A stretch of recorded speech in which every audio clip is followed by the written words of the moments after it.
প্রধান উপদেষ্টা জনাব ইউসুফ আলী খান।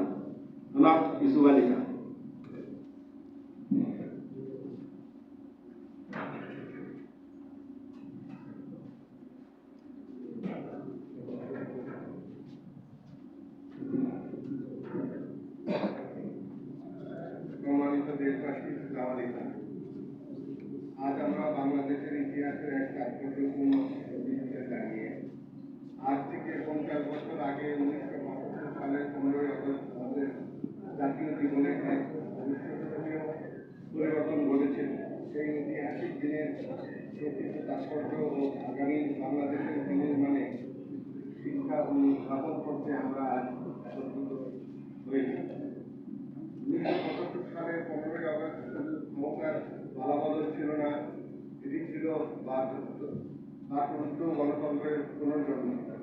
একদলীয় বাকশাল ব্যবস্থা জগদ্দলে যখন বহুদলীয় রাজনীতির কর্মরত করা হয়েছিল, তখন কর্নেল সৈয়দ ফারুক রহমানের নেতৃত্বে একদল দেশপ্রেমিক সেনা কর্মকর্তা জাতির বৃহত্তর স্বার্থে এগিয়ে এসেছিলেন।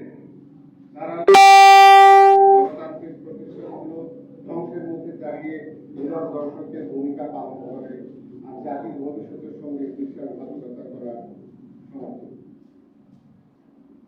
আমরা সগৌরবে স্মরণ করি যে 15ই আগস্টের যুগান্তকারী পদক্ষেপে পরবর্তীতে 7ই নভেম্বরের ঐতিহাসিক সিপাহী জনতার অভ্যর্থনের পথ তৈরি করেছিলেন, যার মধ্য দিয়ে দেশের বহুদলীয় গণতন্ত্র পুনঃপ্রতিষ্ঠিত হয়। এটি কোনো বিচ্ছিন্ন ঘটনা ছিল না, বরং বাংলাদেশকে একটি সত্যিকার অর্থে গণতান্ত্রিক রাষ্ট্র হিসেবে গড়ে তোলার ধারাবাহিক সংগ্রামের এক অবিচ্ছেদ্য অংশ ছিল। গভীর উদ্বেগের সঙ্গে আমরা লক্ষ্য করছি যে সাম্প্রতিক জুলাই ঘোষণাপত্রে 15ই আগস্টে এই গৌরবোজ্জ্বল অধ্যায়কে উদ্দেশ্যমূলকভাবে এড়িয়ে যাওয়া হচ্ছে। ইতিহাসের সত্যকে বিকৃত বা আড়াল করে কোনোদিনই টেকসই জাতীয় ঐক্য প্রতিষ্ঠা করা সম্ভব। যে কঠিন জনতা 15ই আগস্টের স্বৈরাচারীর বিরুদ্ধে গণতন্ত্রের সফল প্রতিরোধ হিসাবে বিশ্বাস করে, তাদের অনুভূতিকে অস্বীকার করা কোনোভাবেই সমীচীন নয়। আমরা শেখ হাসিনার স্বৈরাচারী শাসনের পতন ঘটানো ছাত্র জনতার গণ অভ্যুত্থানকে আন্তরিকভাবে সমর্থন করি।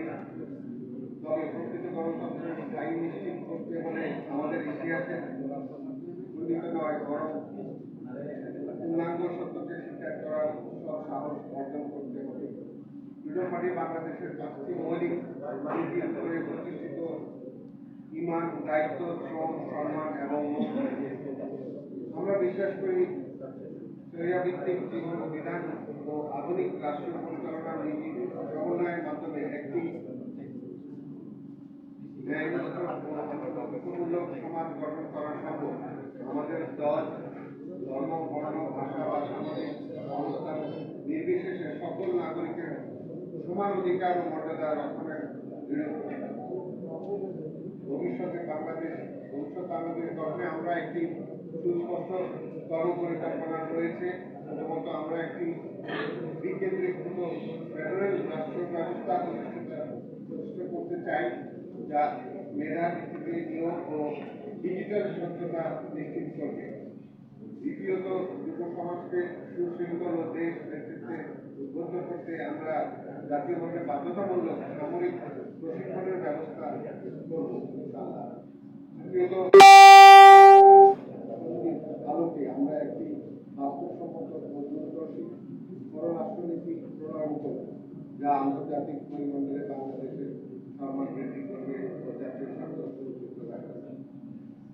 আজ 15ই আগস্টের 50তম বার্ষিকীতে দাঁড়িয়ে আসুন আমরা অতীতের গৌরব থেকে শিক্ষা গ্রহণ করে এক নতুন বাংলাদেশ গড়ার শপথ নিই।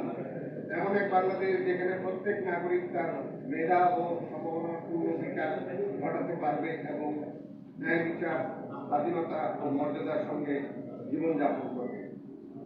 আমাদের চূড়ান্ত লক্ষ্য হল বাংলাদেশকে একটি বৈশ্বিক শক্তি হিসাবে প্রতিষ্ঠিত করা, যে দেশে কেবল অর্থনৈতিক সমৃদ্ধি নয়, বরং সামাজিক আন্তর্জাতিক সহযোগিতার ক্ষেত্রে বিশেষ অনুকরণীয় হবে। মহান আল্লাহর ইচ্ছায় আমরা আমাদের স্বপ্নের সেই বাংলাদেশ গড়তে